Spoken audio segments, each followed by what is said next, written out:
right, people, this your man Griff.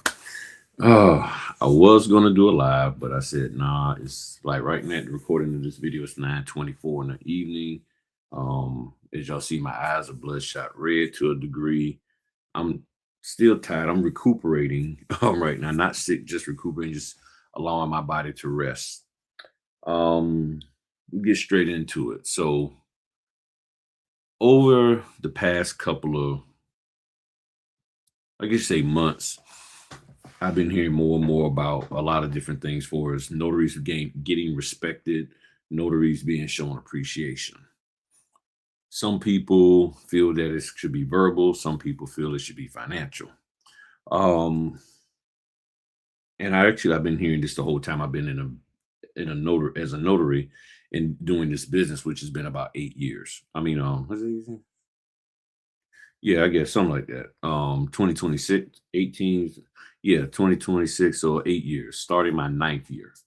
This year, I'm in my ninth, I've started my ninth year of being in a business, or it starts in April, I think, or something like that. April 18th was when I got my commission. First closing was in June or July, something like that, probably July in 2018.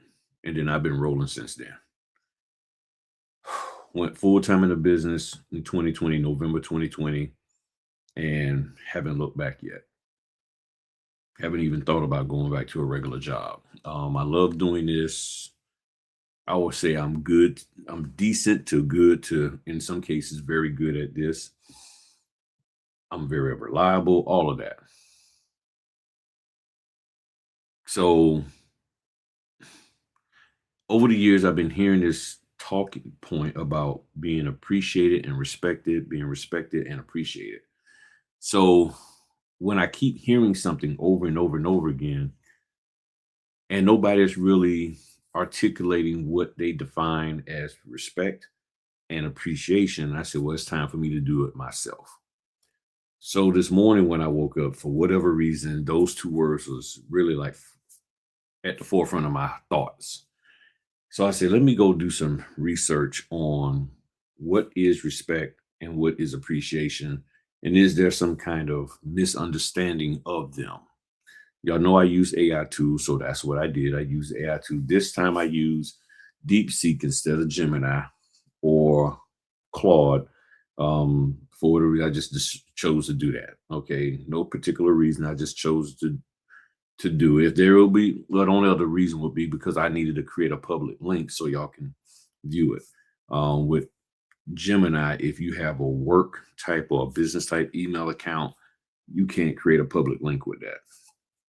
So I believe that's more likely the reason why I went to Gemini. And Claude, I like to use Claude for some other stuff related to my notary business. So that's probably why I did it. I told you I'm tired. So as I'm talking, it's like coming back to me. All right. So let's get right on into this. So respect and appreciation. I will tell you this, I've learned the hard way in my life, and this is prior to being a notary, that just straight up with you, more money don't mean they respect you. More money don't mean they appreciate you. The words that people say out of their mouth in meetings amongst people who they're trying to impress doesn't mean that whatever they say about you, they mean, oh yeah, we really rely on Griff. He's a key person in this here, and we really respect and appreciate him. We just are so great. Some of that stuff they don't mean in any way, shape, or form, and you can tell that by how fast they're ready to punish you, write you up, discipline you, put you on some kind of corrective measure plan right after that. Because then the moment you do something, and they're going off on you. So respect, appreciation is not always shown with money, and people can use money and it don't mean a thing, and we're going to cover that tonight. All right, so the difference. All right, so I got this zoomed in nice and big, and this is said, this shared conversation is generated by AI for reference only. You will get the link to this in the description, and you're going to realize that this is very, very long discussion I had with the AI tool today. But I want to show y'all, and we're not going to cover everything. It's going to be a two-part video. The first part is about respect, and then the second part is about how that equates to respect and appreciation. Then the second part is how it equates to us as mobile notaries. Okay. And I cover a lot of different scenarios in there. So I just asked a simple question. What is the difference between respect and appreciation? And please give examples of both, as well as where the misunderstanding of the two crosses each other. I think that's a fair question. If you believe that it should be asked a different way, feel free to throw it in the comment section and I'll run it, as well as you can run it on DeepSeek and see what it comes back with. So it tells me straight up, this is a fantastic question, as respect and appreciation are two of the most fundamental elements of healthy relationships. So keep in mind, this is about having a healthy relationship. And no, this video is not going to be 5 minutes. Okay. I'm not going to try to make it too long. I'm not going to read everything word for word, but we'll just pick pieces and then you can actually, because at the time you get in this video, the link to this part here, this first part is going to be in the description. So if you want to read everything and then come back to this video, that may help you out. So as you go through, as you've read it, and then I go through it, you'll be like, okay, I'm picking up on it. All right. So healthy relationships, that's personal, business, work. It helps, to keep good, healthy relationships. Yet they are often conflated. The confusion between the two is a common source of friction in workplaces, friendships, and romantic partnerships. At its core, the difference lies in the foundation of the sentiment. Okay. Respect is often about admiration for someone's core qualities, abilities, or position. It is about who they are or what they've consistently demonstrated. It can exist without affection. Okay. So there's no emotionalism in this. There's no emotional attachment. This is not an emotional thing. This is simply, I respect who you are, and what you've consistently demonstrated. It can exist without affection. Then appreciation is about gratitude for a specific action, trait, or contribution. It's about what they did and how they added value. It is almost always tied to a positive feeling. Okay. So now that we understand the two, as new notaries in this business, you need to think about your interaction with these companies, whether direct or title, but direct or signing services, but primarily with the signing services, because that's where the argument is at, as well as possibly with your state, if it's a concern about getting higher fees with the state, as well as higher fees with the mortgage industry. And the one thing y'all need to understand is that there's really two avenues of our pay: mortgage related work, non-mortgage related work. It's that simple. And I'm not going to go into that right now, but I could go deeper. That'll just take me off to not in a bad way, but just pull me off of my points that I'm trying to deal with here. So let's break this down. Respect is about acknowledging a person's intrinsic worth, authority, expertise, or adherence to principles. It is often okay. It is often earned over time and creates a framework for how you interact with someone, even when you disagree with them. Okay, this is key. For expertise, I have immense respect for Dr. Chen's surgical judgment, even though I don't fully understand her approach. I'm not going to read everything, but y'all get it. It's up here on the screen. For character, and these are examples of respect, meaning they may respect you for your expertise, for your character, for your position boundaries, and for your resilience. Okay, as they always say, just to name a few. I respect my father because he's a man of his word, even when I didn't like his rules growing up. Then for position boundary, I respect the office of the president, even when I disagree with the person holding it. I will not interrupt or speak over them. Resilience. I respect my colleague Sarah. She faced so much adversity in her life, but she remains principled and hardworking.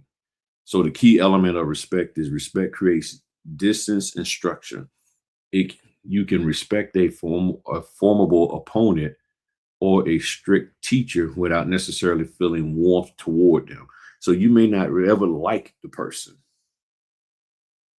The signing company may not ever like you, but they can respect the fact that you're going to do your job. And if they ask you to do this, if they ask you to whatever, they know they can rely on you to do it. So they respect that. They have no emotional attachment to you. They respect the fact that I know I can trust Griff. He run his mouth too much on YouTube. He be talking smack. I don't like that. But I know I can rely on him. I know I can trust him. Okay. Then appreciation is about recognizing value and expressing gratitude. It is often directed at specific actions or unique contributions and is inherently warm and affirming. Appreciation makes people feel seen. So people say, you see me, you don't see me. That means they don't feel appreciated. Okay. And to give y'all a quick example, well, let me go back to this first. Let me finish this section first. So, examples of appreciation for a task. I really appreciate you staying late to help me finish that presentation. For a unique trait, I appreciate your sense of humor. This project was so stressful, but you kept the team's morale high, and it made all the difference. For a gesture, I appreciate that you listen to me vent about my day without trying to solve my problems. I just needed to be felt. I mean, I just needed to feel heard. And then the last one here, in effort under appreciation, they appreciate your effort. I just want you to know I appreciate how hard you have been working on the house renovations. I see the effort you're putting in. The key element, appreciation creates closeness and value and tells someone you matter to me or what you did matters. Okay. Now, story time. If I took time out to look it up, I could probably find it. I would have to say maybe 20 years ago, there's a story, and this is pre, big time internet. There was a lady was divorced by her husband. Her husband divorced her, and he argued that he didn't need to pay her spousal support because the money that he earned, he did it on his own. She didn't contribute into it in any way, shape, or form. That's what he said. So she did get spousal support, and I forgot the amount. But the problem was that he required her to stay home, manage the home, take care of everything at the home, cook, clean, you name it, the kids, all of that. She took care of everything for 30 some years. And then he decides, I don't want you no more. He was a high earning individual, so there's money involved. She had everything she needed. She wanted for nothing. He get whatever she needed to buy, she could buy, no questions asked. Apparently, he appreciated the fact that she did what she did, but he had no respect for her because he didn't want her to get a dime of his money. Or you could say he respected what she did, but he had no appreciation because he didn't want to pay her any money. But either way, the money did not garner the proper response in most people's eyes. They was like, we can't believe he's acting like this. And when I think about respect and appreciation for my own self, for me, in with regards to this business, I look at a person respecting and appreciating me from how they allow me to function and operate. If you allow me to operate in the role that I am in, which is a notary, then I can rock with that. Or I'm more happy about that. If you don't want me to operate in that, you get on me, then yeah, we might not be able to keep this as a long-term relationship because I'm not going to violate my state law. So for me, respect and appreciation comes in first. You allowing me to operate in the capacity in which I am, irregardless of the pay. Because whether you paid me 100, the next person paid me 50, the next person paid me 200, I still got to carry out my function as a commissioned notary. So it's irregardless of the pay, although I would accept the higher pay. And then part two, we'll talk about that higher pay thing.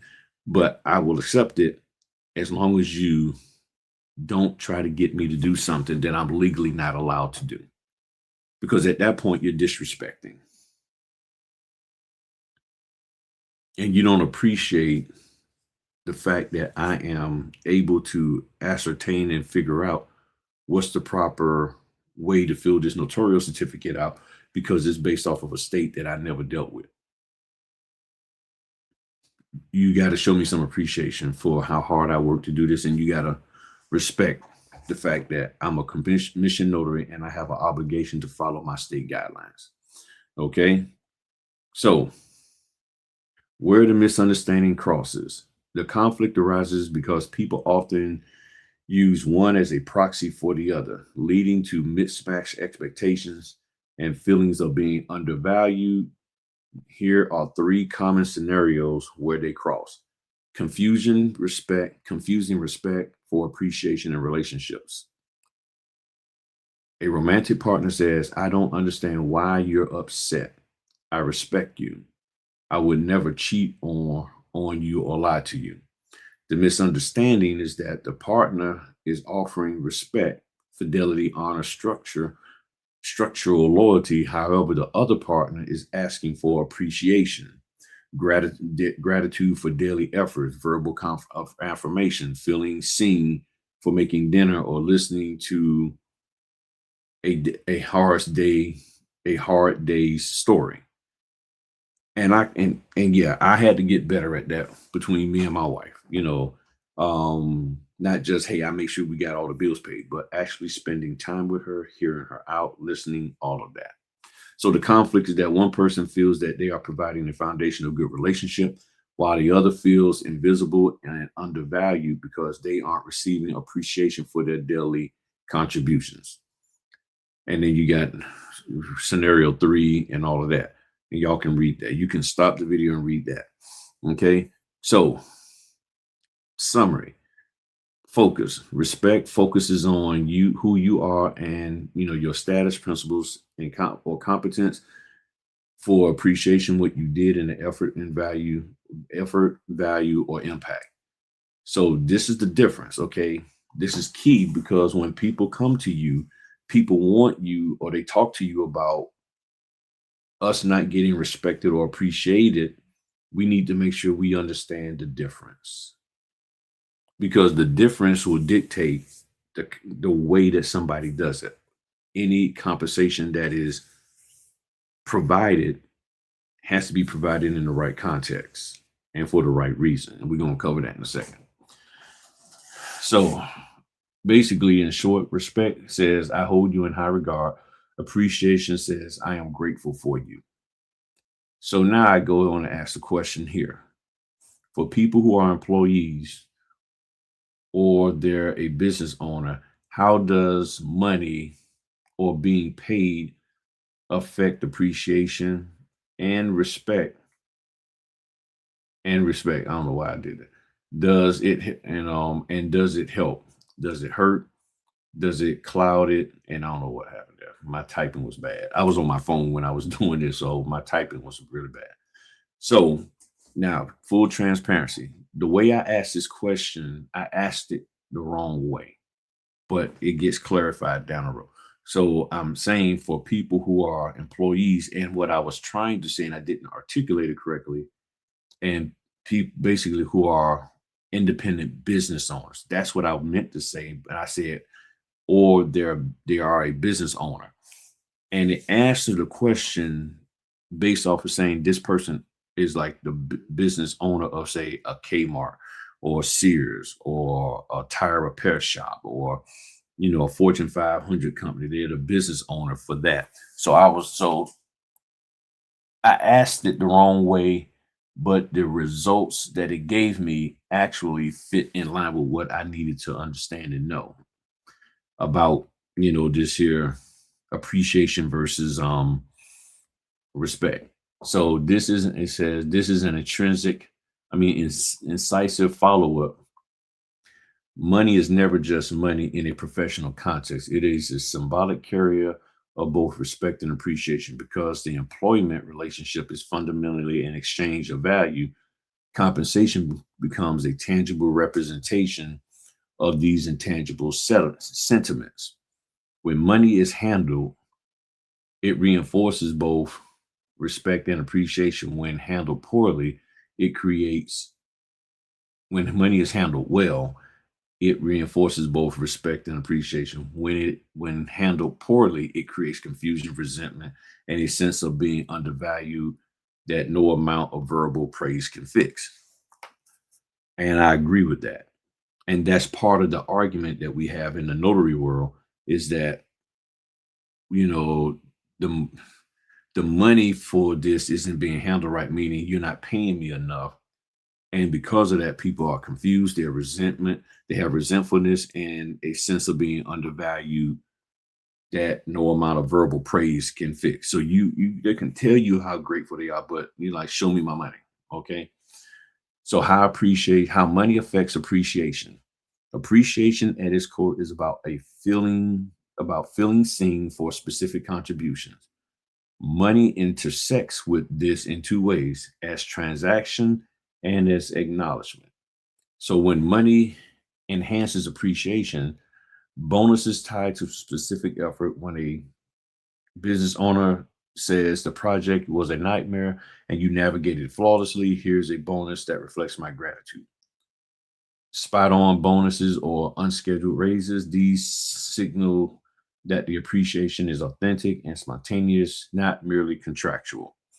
Gifts that show attentiveness, a business owner who gives a profit sharing check or a holiday bonus demonstrates they see the employee's role in the company's success. So I'm like, all right, cool. I get that. I get that. Now we're gonna get to the independent contractor a little bit later in this. Okay. So when money undermines or confuses appreciation, it says when pay is purely transactional. That's what when pay is purely transactional, it undermines it. Okay. If an employee receives a paycheck but never hears specific gratitude, the money becomes just a placeholder of labor. The employee feels like a commodity rather than a person. Appreciation is absent, and the money cannot fill that void. Okay, keep all of this in mind when we're talking about a business owner and you want the company that's hired you to show some level of appreciation. Okay, when appreciation is offered instead of fair pay, this is the classic where we're a family here trap. A business owner or manager says, I really appreciate you. Okay, just seeing that was an order. Okay, cool. I really appreciate you while paying below market wages.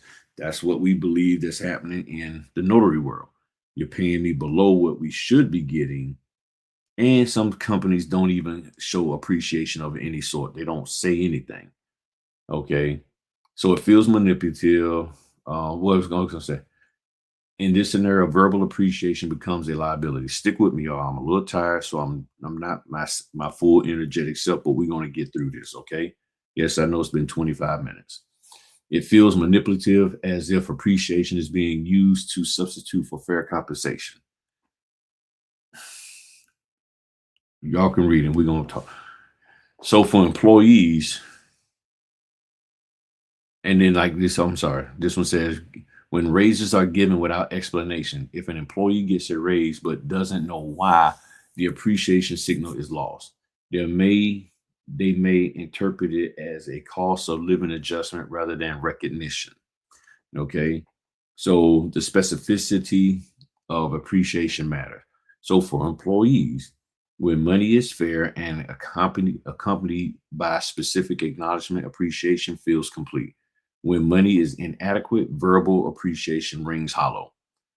For business owners, if you appreciate someone but you don't pay them accordingly, the appreciation is perceived as insincere.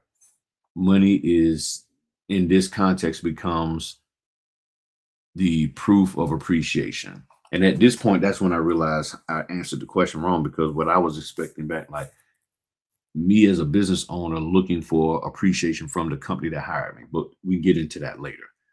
So, how money affects respect. Now, that was just appreciation. Now we talk about how money affects respect. Respect is about acknowledgement of a person's worth, expertise, autonomy, and standing. Okay. Money interacts with respect in ways that are often more structural and psychological. So when money enhances respect, fair market pay signals fair market pay signals respect for the skill. Paying someone that they're what they are worth in the open market as a direct statement is a direct statement. Your expertise is valued, and I honor that. Profit sharing or equity, when a business owner shares ownership or profits, it signals a profound form of respect.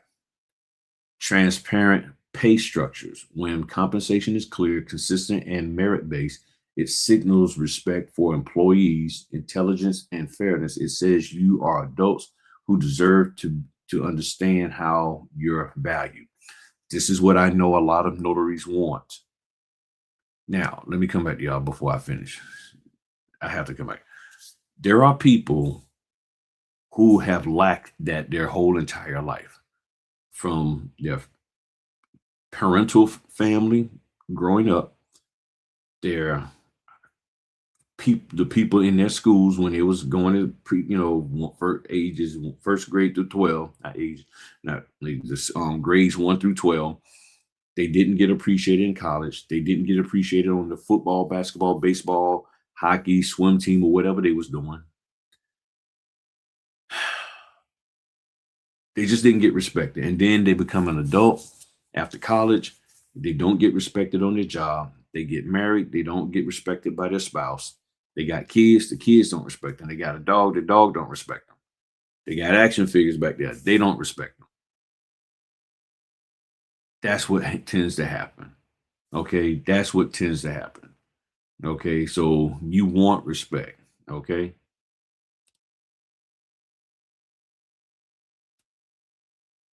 So you are an adult and you deserve to know how you're valued. And this is what we want. This is what most people want, because they are missing that in their other life. Okay. So let me go back to here.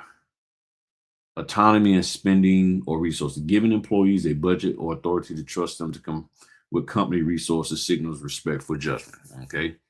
So where it undermines it, when pay is used as a control mechanism. This has always been my biggest concern. Anybody who's had any kind of conversation with me about this is my concern. That the more you are paid, the more they expect out of you. And that your ability to say no gets lessened because they're paying you a certain amount of money. And in my opinion, no matter what you want to be paid for loan closing, the mortgage stuff, or non-mortgage stuff, which is general notary, the people cannot use the payment, the payment that you're going to be compensated, as a way to force you to do something you shouldn't be doing. They should not be using Google My Business and say, I'll give you a bad review if you don't do what I want. I don't like that. And that's what I'm concerned about. And as much as people say, well, no, that won't happen, it is happening. Okay. When the owner pays themselves lavishly, then it goes in and say, when pay is secretive or arbitrary. Inconsistent pay for similar roles signals that respect is not based on merit or contribution, but favoritism or negotiation leverage. When raises are given to avoid conflict rather than to recognize value. And that's another area of concern that I have, that higher pay is because they're trying to shut you down instead of really hearing you. An employee who has to threaten to leave to get a raise often feels less respected afterwards. Even though they have more money, the money feels extracted, not bestowed. And then y'all can read the rest of that. where where money clouds the line between respect and appreciation. Money sits at the intersection of respect and appreciation, and that's where confusion and harm often occurs. So when money is used as a substitute for one or the other, substituting money, phone up in case something comes through. There have been two, I think, two orders a day that came through. I missed both of them. Actually, they were both at locations that I couldn't do. One of them was at a location I couldn't do, another one was at a time that I couldn't accommodate. So, substituting money for appreciation. A business owner who gives a raise but never says, I see your effort, has made the money meaningless in emotional terms.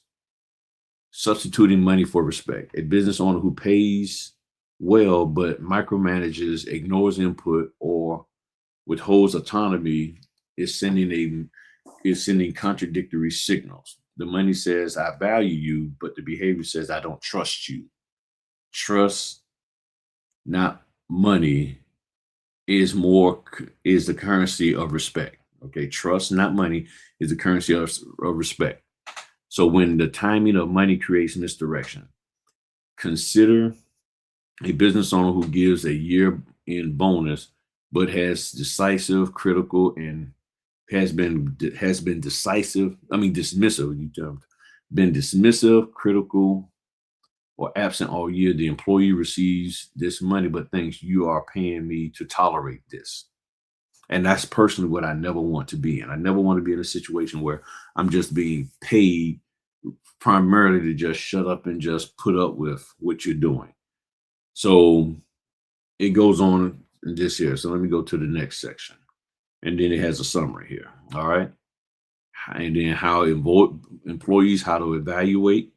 This is very good here. If you're an employee trying to untangle whether you are respected and appreciated, look at money as evidence, but not the whole story.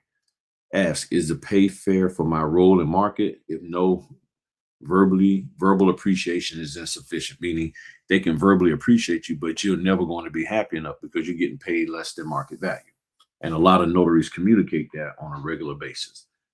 Ask, is compensation structured transparently and consistently? If no, respect for my intelligence may be lacking. And then it talks about the business owner, how they should lead. Separate them in communication. When giving a raise or bonus, explain whether it's for appreciation or respect. So if you don't know which one is which, you can't say, hey, this here bonus is to show my profound appreciation, dot dot dot, or this here is to show my profound respect for dot dot dot. Okay.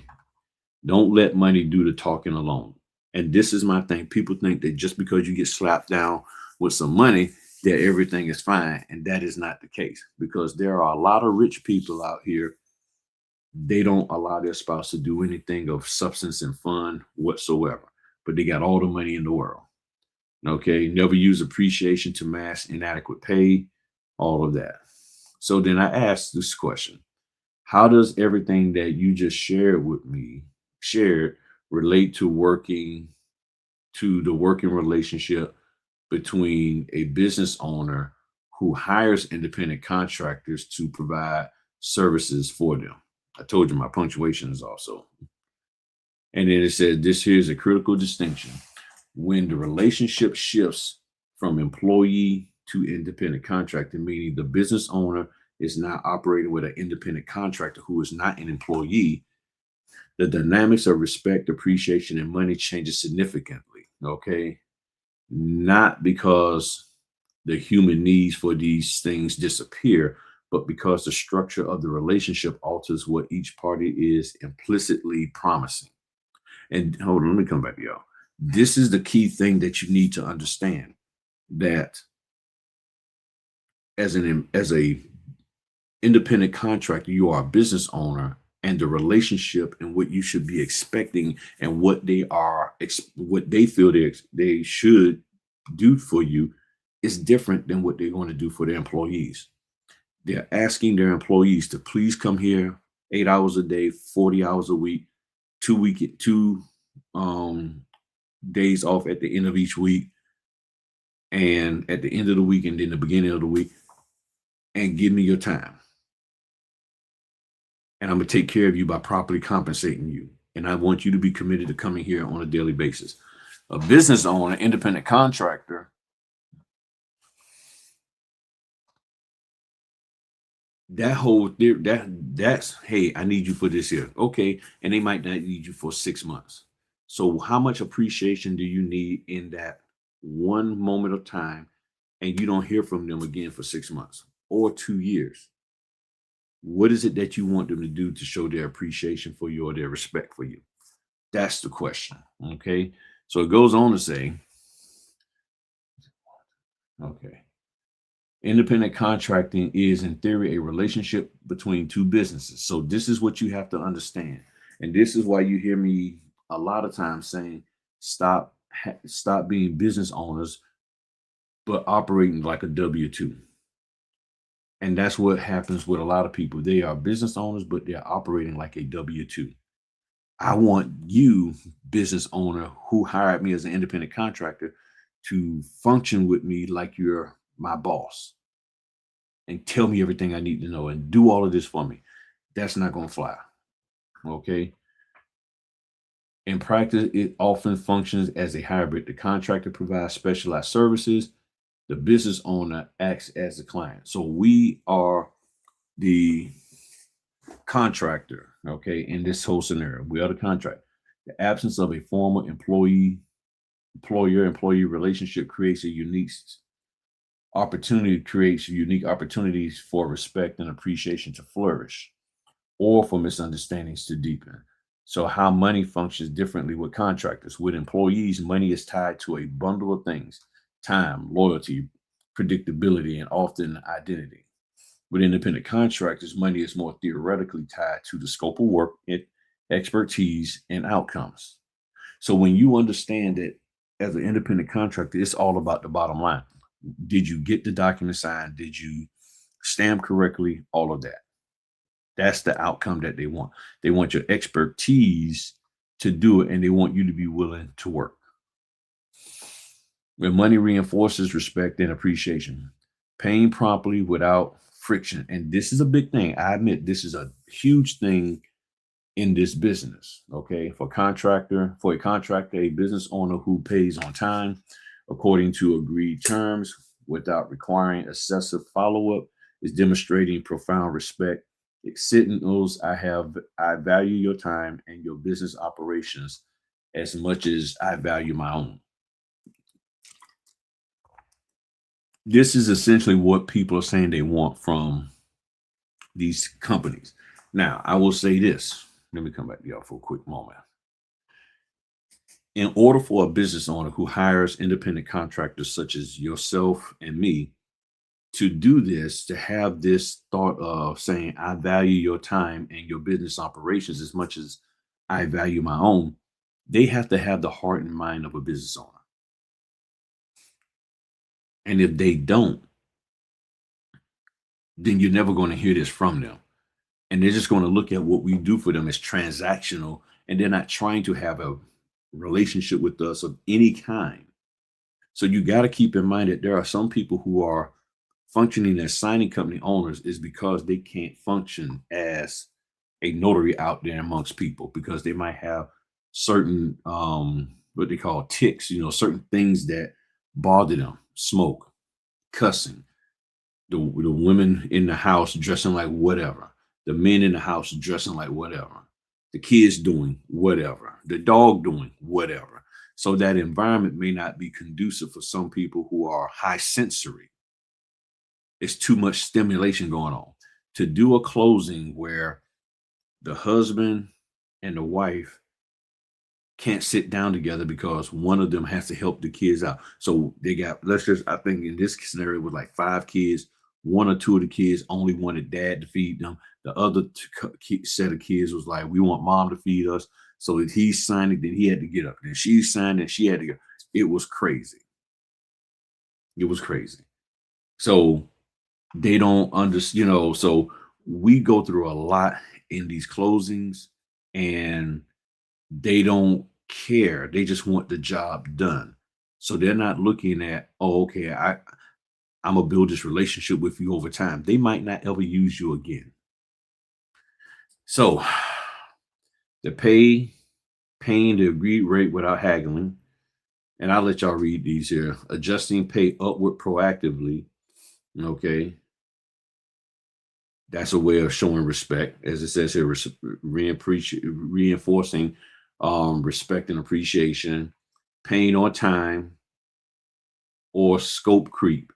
Okay, so when money undermines a relationship, delayed payment, haggling over the rates, demonstrated, rates despite demonstrated quality, treatment of contractor at the minimize as a cost to minimize rather than a partner. So in other words, they don't look at you as a partner. They just look at you as a commodity just to get the job done. Using 1099 status to avoid fair compensation. Some companies or owners hire contractors specifically to avoid payroll taxes and legal obligations. So these are reasons why you're probably not getting any active respect from them. Okay. Then how respect changes the contractor relationship. Respect in an employee relationship often involves autonomy, input, career development. With contractors, respect looks different, but no less important. Clarity of scope. A business owner who provides clear contracts, defined deliverables, and transparent expectation is respecting the contractor's professionalism and need to manage their own capacity. So they're not being clear. And this is where it comes into all those instructions, but then the instructions conflict with each other, and they're more concerned about telling us what not to do and how bad they're going to deduct money from us than actually answering questions. When we call, you can't get anybody on the phone. When you ask a question through the portal, they never respond. I mean, there's so many times I've asked questions and they just flat out will not respond. You call, you can't get a person. You got to be on voicemail all day. So then it's, oh, I'm sorry. I just realized. I'm sorry. I'm sorry. I'm sorry. My sincere apologies. I forgot to click back over. I'm sitting here looking at myself. So the clarity of scope, a business owner who provides clear contracts, defined all of that. This is why I said pull up the thing. No expectation of availability beyond the agreement. Okay. Respecting boundaries is paramount. A business owner who does not expect same day responses, work weekend work, or unlimited availability is signaling I respect that you run your own business and serve multiple clients. This here is the big one for me. This one right here is the big one because the requirement that they have putting out there to say you have to scan immediately right here, right now, as you're breathing your last breath while doing the closing, that that's too much. It's like, and when I'm saying breathing your last breath, meaning you're sitting there doing you're doing the closing, and as you're taking that for that, like, okay, phew, I'm done. As you're doing that, finishing up, because it sounded like I was talking about you dying. I didn't mean it like that. Came out wrong. You got other things you need to do, and you could actually make a good portion, a good amount of money today, but everybody wants you to scan within 30 minutes after the call.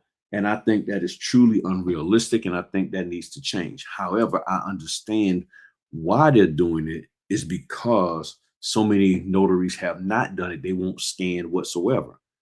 So you have this whole thing of notaries saying, I ain't scanning nothing back. So now they changed it, and it creates conflict, and it creates a very unsavory um, environment for notaries to move because it's very hard to do that, especially if you done drove 45 minutes. That is hard to do.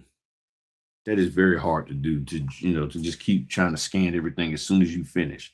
But the business owner does not expect same day responsibility. They're not expecting you to be like, just to do their order and nothing else until they finally do the document review and decide to tell you that it's done. Inclusion in relevant information. Contractors are often excluded in context, so you don't know what's going on, what's been said between the buyer, the seller, the real estate agent, the lender. You don't know none of that, but yet they want you to come in like you are a part of the team. No, I'm not a part of the team because I don't know what y'all been talking about. Acknowledging expertise. Contractors are hired for special skills. A business owner who defers to the contractor's recommendation in their area of expertise rather than dictating methods is demonstrating respect for their professional judgment. And this here's another thing that is a pet peeve of mine. If I tell you I can't do something because it violates my state law, then you need to respect that. And a lot of them don't want to respect it. They're like, no, you're going to do what we say. But that's not right. Well, other notaries did it. Don't mean it's right. So I rather you acknowledge that I'm the expert and let me do my expert thing. Referrals and reputation, they're not giving referrals out. And then it goes into this here. All right. So I'm not going to read all that. Y'all can read that. Y'all got the link.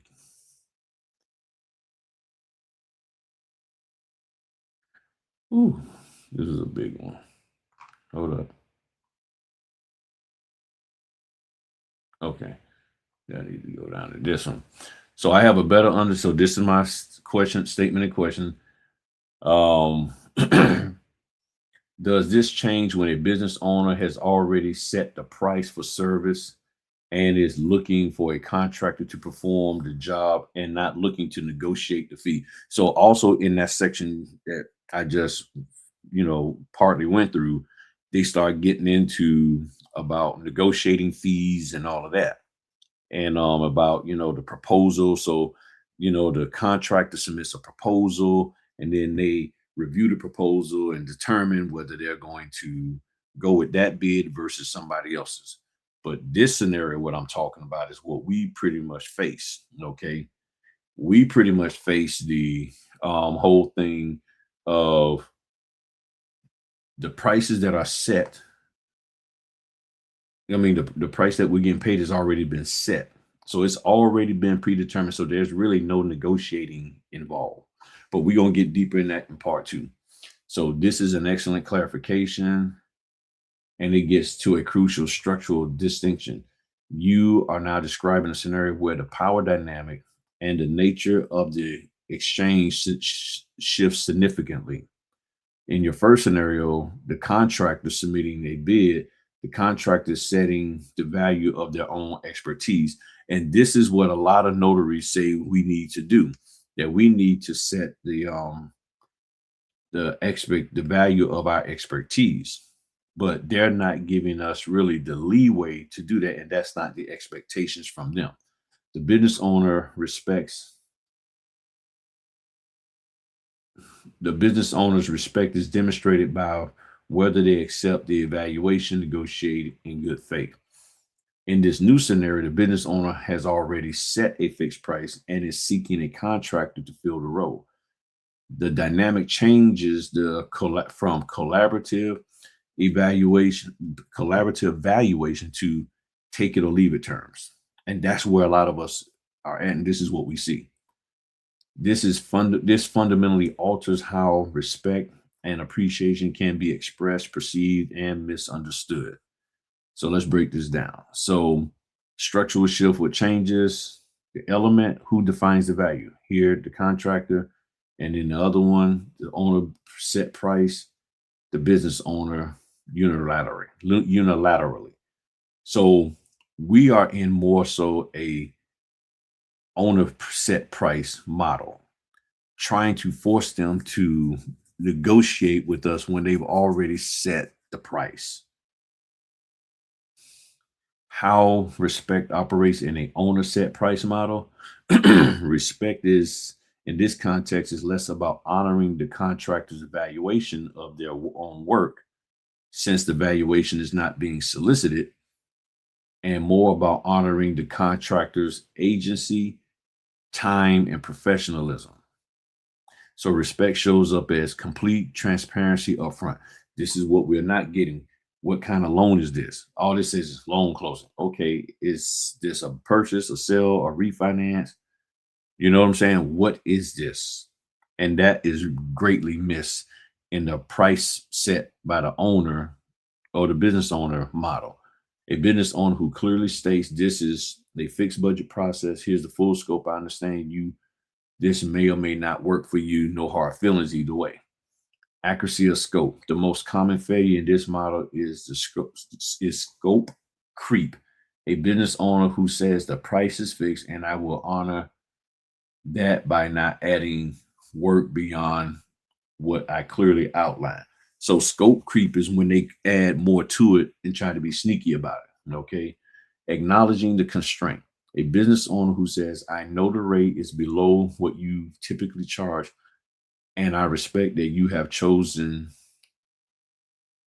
decided whether it makes sense for your business, is demonstrating awareness that they are asking the contractor to accept terms that may not be ideal. That awareness itself is a form of respect. The question is, can we get the signing companies to do that? Because the people who we interact with are primarily the what? Employees. We're not interacting with the business owner. We're primarily interacting with the employees, even if that employee is a senior manager. Unless that senior manager is also the owner, we're never dealing with the um the owner of these companies, okay? For as the title company or the lending company. So it goes on and says, no pressure, acceptance, respect is the most valuable when a contractor declines. A business owner who responds with a no with genuine grace. I completely understand. Thank you for your considering it, so forth and so on. Disrespect shows up when the scope is hidden. The scope creep is without adjustment, meaning there's no adjustment in pay or anything. Pressure to accept, you feel pressure to accept these contracts, and this is what they say to a business owner who says, I have 10 other contractors who would take, who would work who would take this price, or who makes the contractor feel that declining will damage their relationship, i.e., blacklisting. You're blacklisting me and you're telling me I don't have the right to say no. See, at that point, and I didn't really ask the question, and I may need to go back and ask it with this section right here is at what point does this turn from being a business to business operation to an employer employee relationship? Because depending on how they function with us, it can violate the Sherman Antitrust Act and other 1099 laws concerning independent contractors. Okay. And 1099 is a tax status, is not a job position. So I meant to say just independent contractor. So how appreciation operates on this, appreciation is the model. In this model is complicated because the contractor is in a sense doing the business owner a favor by accepting the predetermined terms that may not reflect their full market value. Appreciation therefore needs to acknowledge that reality. So in other words, you need more coming back from them saying they appreciate what we're doing. The question is, and let me come back to y'all real quick. I think we're almost done. So, all right. So the issue is, how do you get the employer to share with you their appreciation of you? They don't have time to in some cases. They're not even gonna look at it like, look, you did the job, you got paid, boom. That's it. That's my respect and appreciation for you. I paid you. No, it took 31 days, but I paid you. I took 75 days, but I paid you. Okay. That's how some of them look at this. All right. Um, Finish this up. So appreciation shows acknowledging the imbalance, specific recognition of quality because the contractor has less control over the pricing scope. Specific praise for the quality of work carries extra weight. That will be nice to hear from them from time to time. Making the job easier in non-monetary ways. A business owner who says, since the price is fixed, I want to make sure I'm not adding to your burden. I'll have all materials ready. I'll be responsive and I'll stay out of your way, i.e., get the docs to me on time. That's what all that means. Get the documents to me on time because they're late. Remembering the acceptance. When future projects arise, the business owner who says you took a fixed rate job the last time that wasn't your typical scope, and I haven't forgotten that. This time I want to make sure we're working on your terms. That'll be beautiful.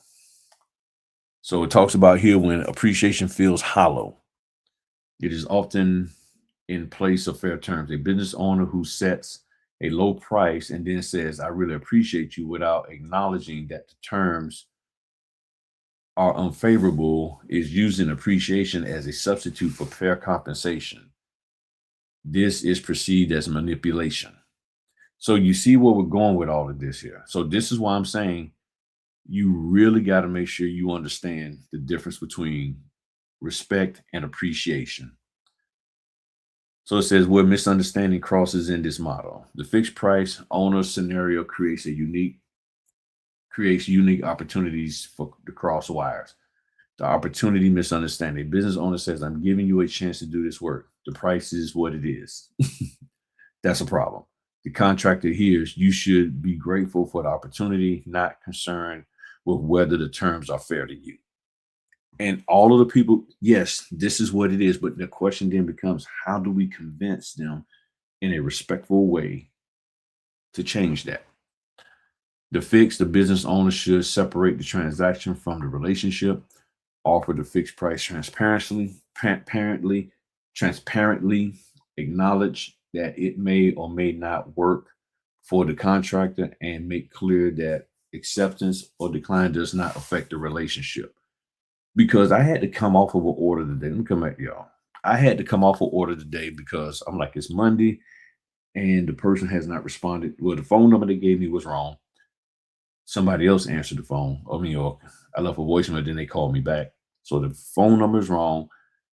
And then I emailed the person, no response. And I asked the sign company, say, hey, can we get a new number? Something. And no one's responded whatsoever. So I had to send them an email. And then I didn't hear. And I was like, I'm planning my day for next week. I said, I'm out. I said, remove me from the order. But what did they have in there? This will negatively affect you. Why should it negatively affect me when I have a right to cancel this because I'm not your employee? That's where the control comes in at. Now, if they're doing this and these companies are paying 75, 85, 100, what do you think if they're paying us more that they're going to do? They're going to want even more control. All right, swing over here. So the easy job misunderstanding. This is just talking about how they try to claim that the job is real easy and all of that. All right. So I want y'all to go take time out and read all of this. All right. So then I said, in this owner set price model, what is the best approach for working with business owners when contractors that realize the business owner will always be vague, underpaid, and use scope and various pressure techniques, especially when the opportunity to get work is limited to a few business owners in the contractor area.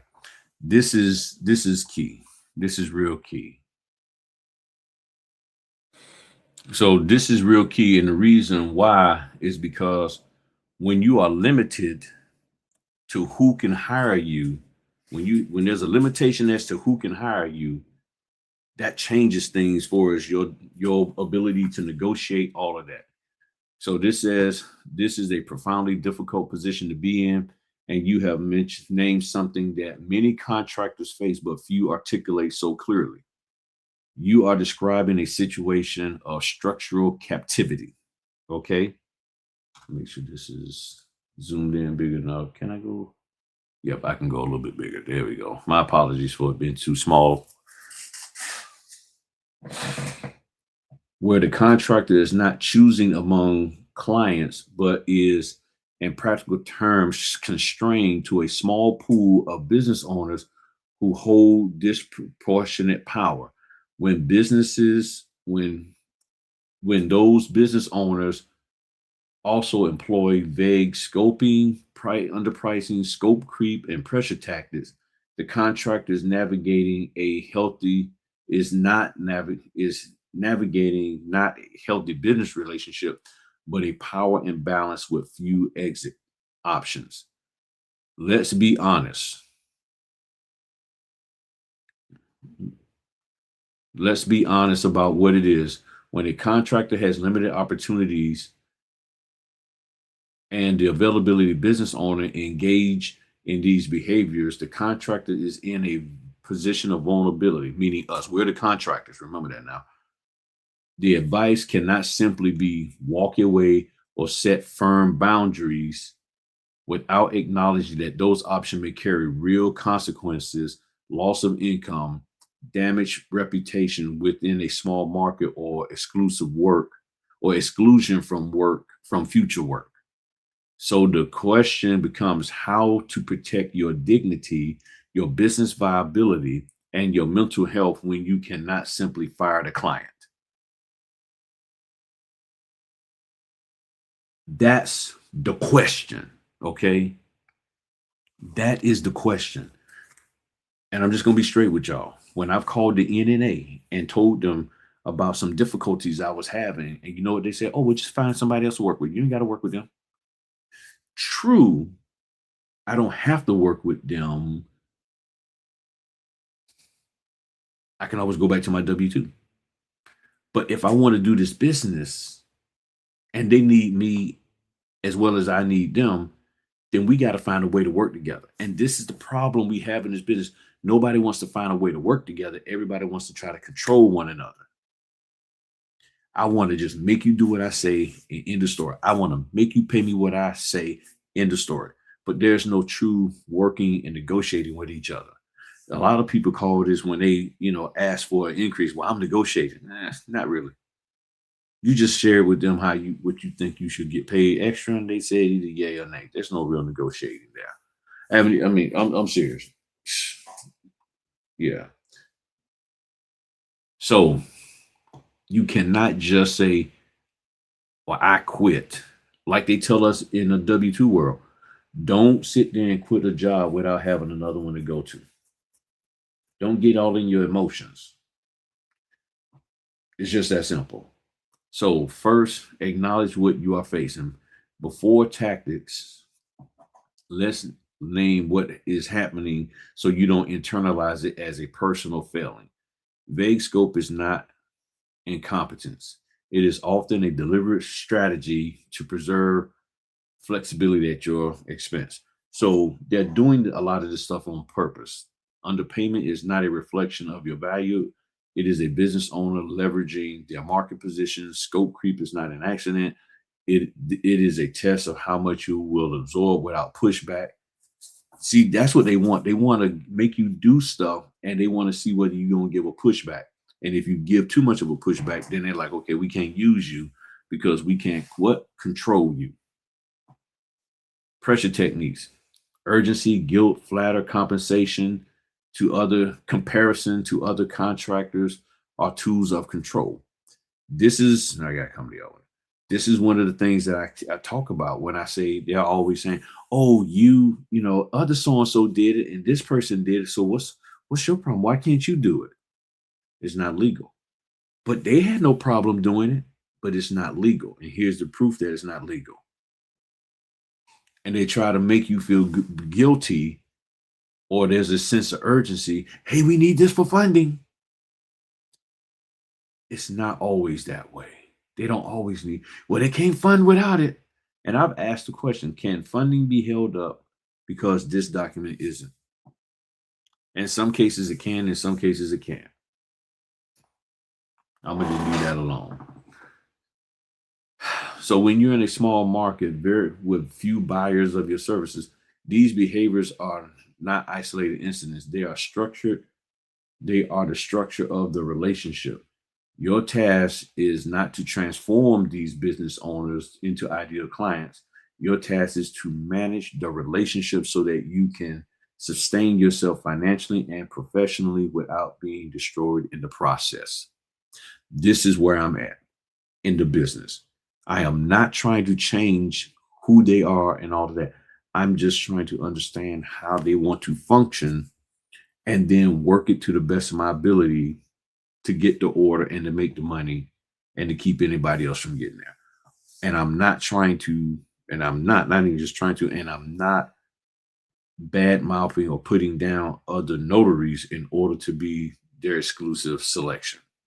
It's all about, you know, me being available and doing the work. So the mind shift from partnership to risk management, and that's what you're really getting into. And yes, I know it's been over an hour we talking here. In a healthy client contractor relationship, you can aim for mutual respect and appreciation. In a captive market with difficult business owners, the goal shifts. You're no longer seeking to be respected and appreciated in the ideal sense. You are seeking to do what? Protect your downside, time, money, reputation, mental health.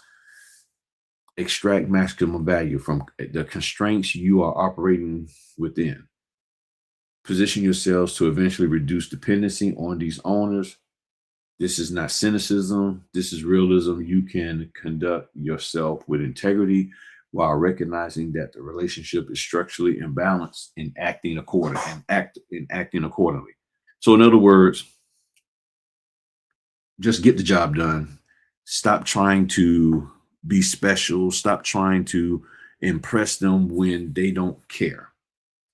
And make sure you meet the criteria, which is what is it that I need to do? You need to do this. Okay, boom. That falls within the scope of what I'm supposed to do. Then it goes on here, it says practical strategy, making big scope. And I'm going to just let y'all read all of that. Okay. Y'all read all of that because the first part is what the main thing that I want to deal with. All right. So let me scroll down. Boy, this is a long one here. All right. Okay. So now this one. This question here is I said, thank you. That was very informative. For business owners that truly believe they are being paid, that in being paid what they believe they are worth, and is insistent on negotiating these fixed price projects or service calls to get more pay, what should their approach be to the business relationship? In other words, you believe you should get paid what you're worth, but you're dealing with somebody who has already got a fixed price scenario. The scenario is that the price is fixed at this for whatever reason. And but you still want to negotiate with them and try to get them to pay you more. So you're very welcome. And now you've asked a question that brings the full circle to view. You have articulated the position of a business owner. In this case, perhaps you yourself or someone in a similar role who operates with integrity, believes in being paid what they're worth, and finds themselves in a structural dynamic where the other business owner, the client, has set a fixed price and using this, vague scope and all of that as a way to control you, basically what it's saying. What you are describing is a values clash. One business owner, you, believes in the fair exchange of transparency and mutual respect. The other business owner, the client, is operating from a position of power, using ambiguity, ambig,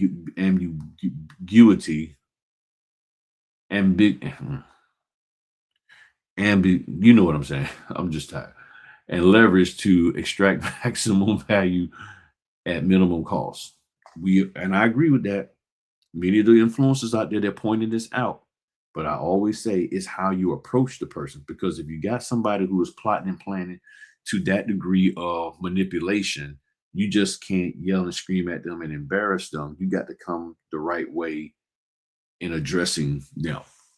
The challenge is how do you assert your worth without losing access to the work market where opportunities are concentrated among few clients.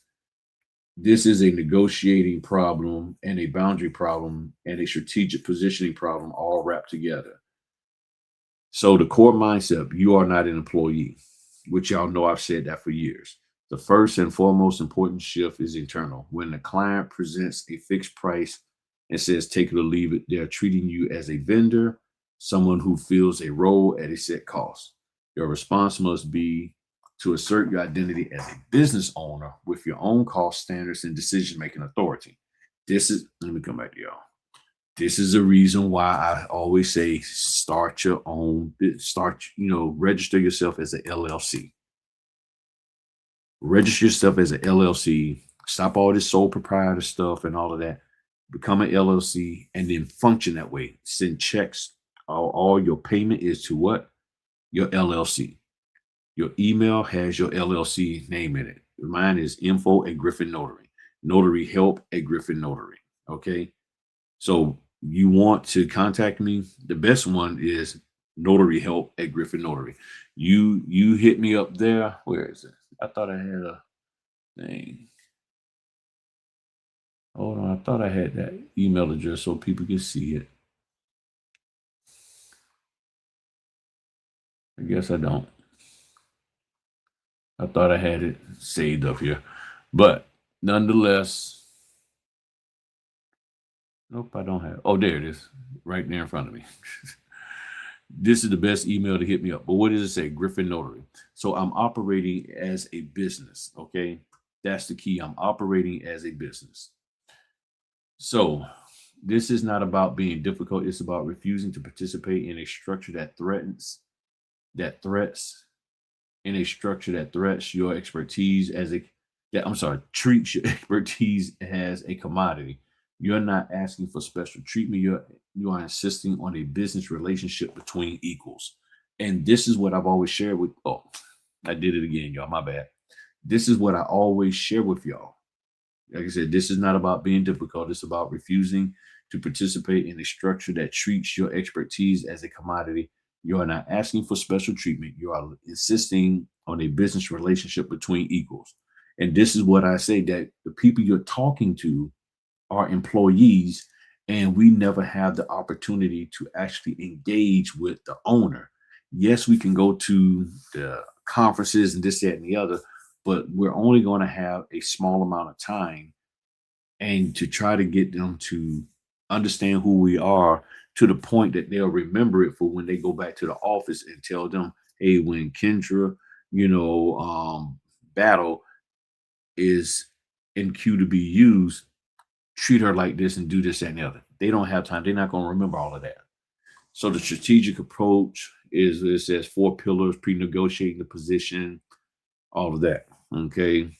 Reframing the fixed price conversation, negotiating without confrontation, and then structuring the relationship will protect you. Okay. So I'll read all of that on your own. That's your homework. Okay.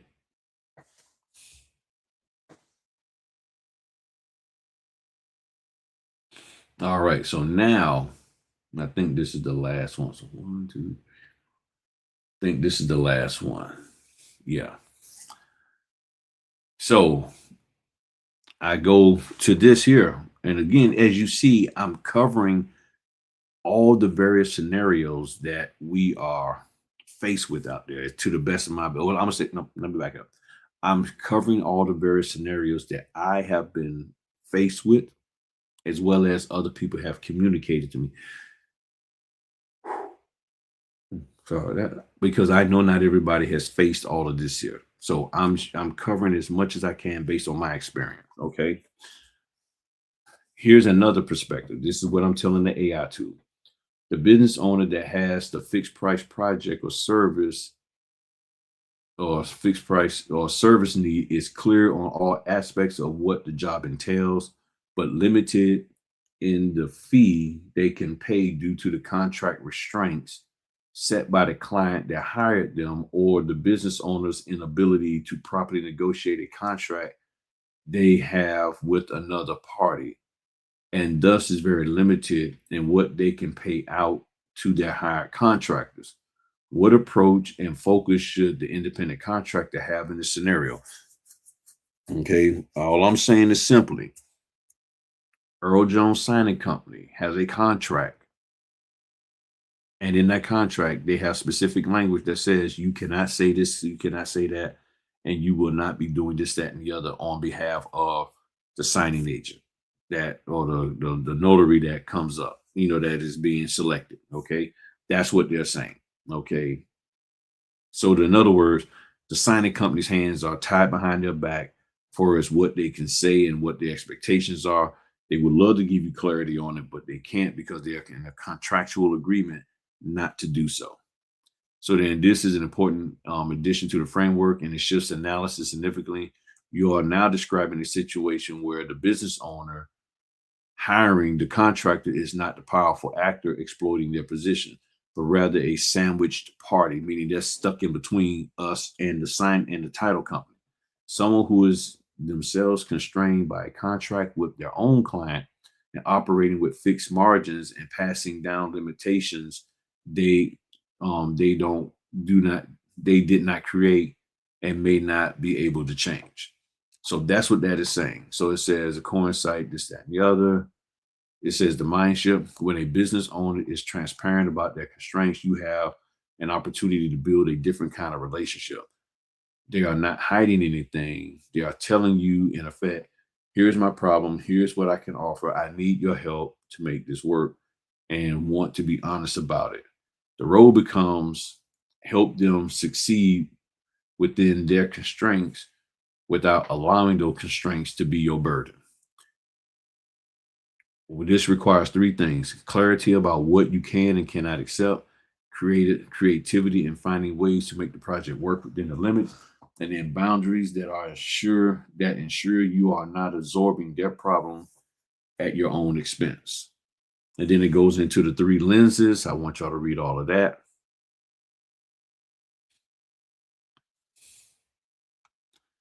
And I honestly believe we just about done with this first part.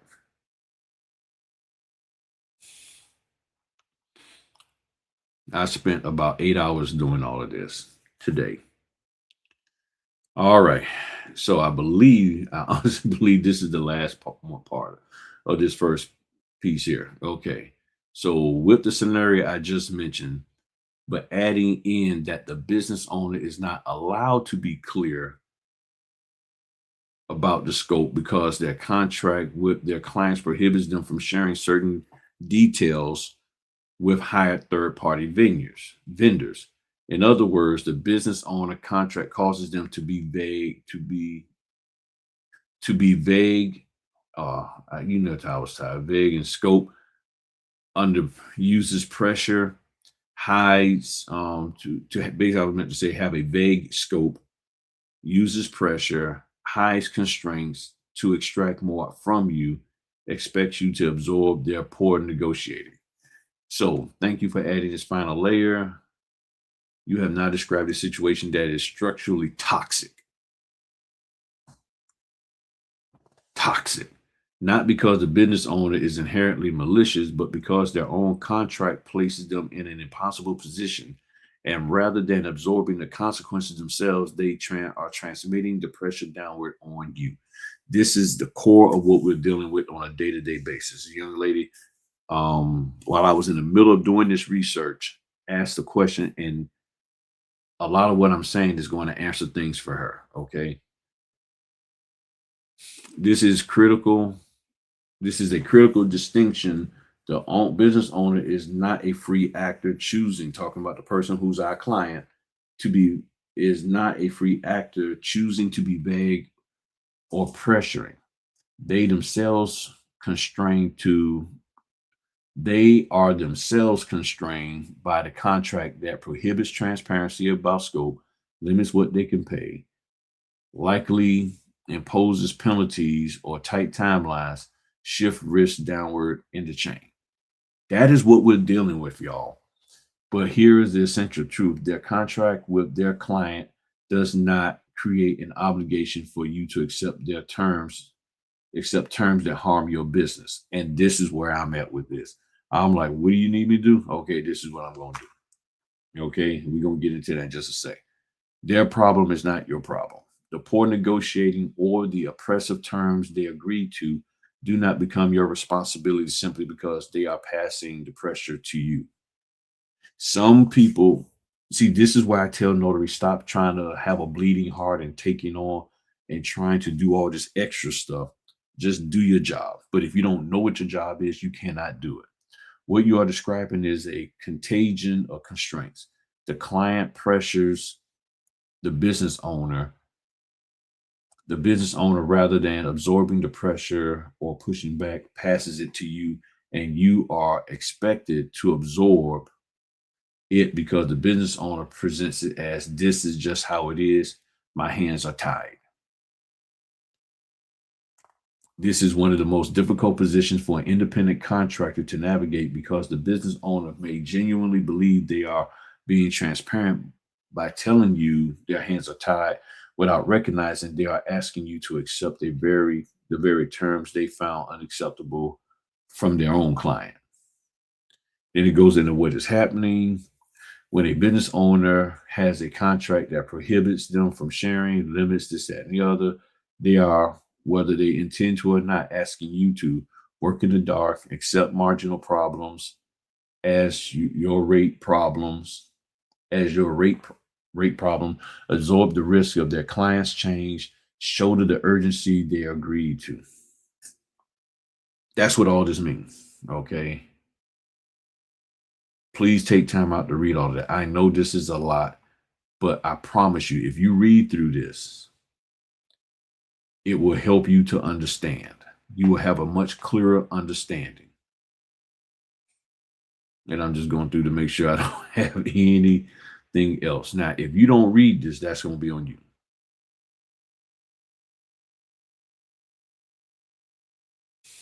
Okay, so then here I ask, I'm a business owner. Do you recall what my business I have? So I wanted to make sure that, because when I ask these questions, I want to make sure that I wasn't leading it down a particular direction. Okay. And then, and you'll have access to all of this. And then it said, then I go into talking about me, this, that, and the other. So we'll cover that in the next video. All right. I'm getting tired. Y'all can tell I seemed like I probably a couple of times I seemed like I was going in a direction and got thrown off because I'm tired. But I hope y'all get the gist of what I am. And please comment in here on this video and let me know what you did or did not, especially what you didn't grasp. Because I didn't want to sit here and try to read everything word for word. Y'all grown people. You got the link. You can read it for yourself. Okay. So that's it for now. Hour and 20 minutes, 22 minutes. That's how much time it took for this here. Probably if I wasn't so tired, could have got through in like under an hour. But I hope you get the gist of what I'm saying. In other words, in summary, let me give a summary because I just want to assume that you get it. In summary, respect and appreciation for what we do are different. It is different because of the dynamics of the work relationship between us and them. We're a business owner, they're a business owner. The problem is they push down all of that stuff to their office managers and to the person making the schedules. Now that's when they have an office, but when they are in their home and the wife, the husband, and two of the kids are the whole team. And they may have a client or two that they can work with, but they're not getting the volume. They just got a few little orders here or there. See, that's a whole nother dynamics right there. So